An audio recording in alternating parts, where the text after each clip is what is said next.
The Edmonton Oilers lose Game 2 to the LA Kings in a game which we learned a lot. A lot of players deserve some credit, and we need to depend on one thing that we're going to be talking about here in this video, as well as just the game in general. We're going to do a little breakdown on the game, Dylan Holloway, and finally Stuart Skinner. What could be up with the goaltending? But before we get into all of this news here, we notice that 97% of you guys watching right now are not subscribed to the channel. If you're looking for a spot to get all of your Edmonton Oilers news, you're in the right spot. Make sure to hit the sub button. Join us along here as we cover this team heading into what could be, and hopefully is, a very deep playoff run. But let's get straight into the first topic here, which I just want to talk about this game. It was a very tough loss. Let's not get past this, but we should still be fine, ladies and gentlemen. We have to put this one behind us because you're not going to win them all. That's exactly what Mattias Ekholm here said. That is not, you're not going to go 16-0. And Mattias Ekholm has had some very, very good quotes here in this playoff series, and we got to listen to him because he's absolutely right. But I'm going to pull up the box score here, and as you can see, a pretty good game from a few people here. There's some issues that we had seen, but one player in specific is Dylan Holloway. 2 goals here in this game with 9 minutes time on ice. And that's one thing I'm going to be discussing here just in a few minutes. But ultimately, you can't be too mad with this game. It was a tough game, but we didn't see too much negative. There could have been a bit more positive, but once again, we're fine. This is still okay. Like Mattias Ekholm said, you're not going to win all 16. And I'm also going to pull up the stat card here. Mattias Janmark, Dylan Holloway, Leon Draisaitl, 3 top performers here in this game. And, you know, Dylan Holloway being the top one. Let's not put that past us as well. But I have to say, Mattias Janmark, a very, very good game as well. The defense wasn't there for a majority of this team, as you can see.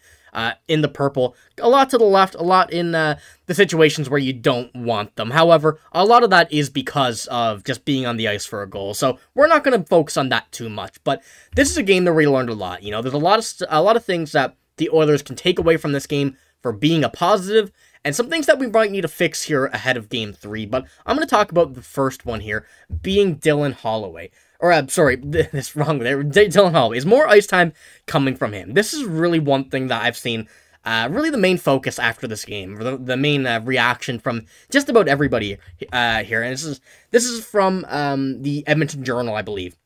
They go on to say, in the 2 playoff games, he's averaged 9 minutes of 43 minutes time, or 9 minutes of 43 seconds time on ice. While that may not be the defensive responsibility as some of the veterans on this team, his recent 2-goal outings suggest the youngster may be the most confident he's ever been. Given his fitting nickname of Hollywood, it might be time to let him loose in California and increase his playing time in Game 3. And I think this really is the best case scenario and exactly what they need to do with Dylan Holloway. I made a video probably a week ago, I can't remember when it was, talking about Dylan Holloway. Could he crack this lineup? And the right decision was made to keep him in this lineup with everybody getting healthy. This was the best game of his career last night, and this was one that I can see Dylan Holloway taking what it felt like to feel this way in a playoff game and putting this one back into motion again next game. And I'm really excited to see what he can do and maybe even crack the top 6 here in this lineup, because if he has not proved so already, this game really solidified him as being a top player on this team here in these playoffs. But I have his playoff stats here, and as you can see, the regular season wasn't the most exciting for him. Now, going off, I believe he had 6 points in 7 games, or 5 points in 6 games, or something along the lines of that. But 9 points in 38 games, again, is not that exciting, but the playoffs is really where he has a destined opportunity to show that he is ready to keep this lineup. A blank sheet, if you will. Now, 2 goals, 2 games. I do expect to see Dylan Holloway keeping up with this and go out and get some more here. By the way he's playing, the way the fans are reacting to him, the energy he's getting from the crowd and all these Oilers fans, it's really nice to see, and I'm very, very happy that we are getting to see Dylan Holloway here in this opportunity. Now, the real question is he going to get more ice time? Yeah, I think the option... Now, I'm not a coach for this reason, or any reason at all, but the options are yes or no, and really, the only one is yes. We have to see Dylan Holloway get more ice time if we want to see more success coming from him, more production coming from him. Imagine what he could do with 20 minutes time on ice rather than 9, you know. From what we've seen in the minute sample size, I'm very excited to see what he can do with a bit more increased ice time here in these playoffs on the biggest stage. But once again, that's only just a matter of time until we see this. It's going to be a big decision ahead of next game, whether the lines are going to be changed up, what's going to happen with Dylan Holloway. But realistically, we have to see this as being the main point of the series. And if this series is going to continue and the playoff run for the Oilers is going to continue, is what about the goaltending? This is going to really depend on if we see a deep Oilers playoff run in Stuart Skinner this season. Stuart Skinner has not had a great playoff sluts. I don't want to harp on him too much. I don't want to say he hasn't, but he could definitely be better. And we see from his postseason stats here, the 2 games he started, he lets in 9 goals and a 442 goals against, with an 857 save percentage. And this could be better. This really, really could be better. I don't want to say that he's been the reason of these 2 losses, but it's definitely a factor. A lot of people are wondering if Stuart Skinner's going to keep starting, if he's going to be the goalie here to get them to the point where they want to be. And realistically, he definitely can be. He just needs to be slightly better.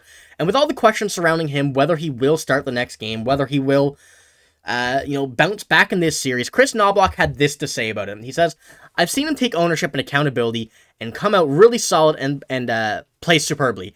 He said, I have no doubt he can do it anytime. He had an off game. He's always been able to play really well for us. The Oilers need to see that fire again. Their playoff hopes are resting on it." Now, once again, on top of this as well, we've seen this earlier in the season where 2 games back-to-back, we really didn't see the best game from Stuart Skinner, and the game after, he goes on and starts a 12-game winning streak. So, once again, I really think that Stuart Skinner can bounce back from this. I really hope he can. The whole Edmonton Oilers fan base is supporting him from what we've seen, everything.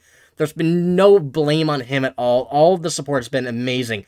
And I really hope he sees that. I really hope he acknowledges that and takes it in that, there's no pressure behind him. He's the guy there to help this team, but he also has to be helped by his own team.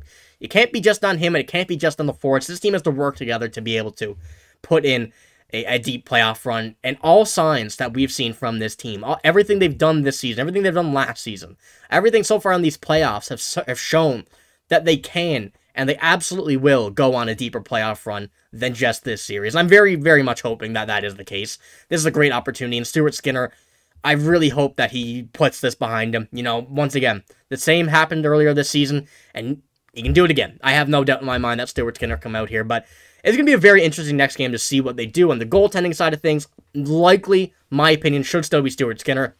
What's going to happen with Dylan Holloway as well? And if they put this game behind them, the LA Kings are definitely a tough team to play in the playoffs, especially the whole system of the way they play. The 1-3-1. It's a tough one, but the Oilers are the team that are going to adapt to it. And if they can get past the series, I think they can really do whatever. So let me know what you think about the game here. Obviously, one to put behind us, but also one to take away and learn from. What do you think about Dylan Holloway? Should he get more ice time? I really hope I do see a lot of yeses here in the comments, because he absolutely should. As well as Stuart Skinner. We believe in him. We hope he can do and play his best, and we absolutely believe in him. So that's all I got here in this video. If you did enjoy, make sure to give the video a like. Hit the sub button as well if you do want to stay up to date with all of the Edmonton Oilers news that this channel we have here to bring you throughout the playoffs as well as into the summer and the off season. So, like I said, that's all I got. I'm signing out. Thank you for watching. Hope you have a great day. See you later.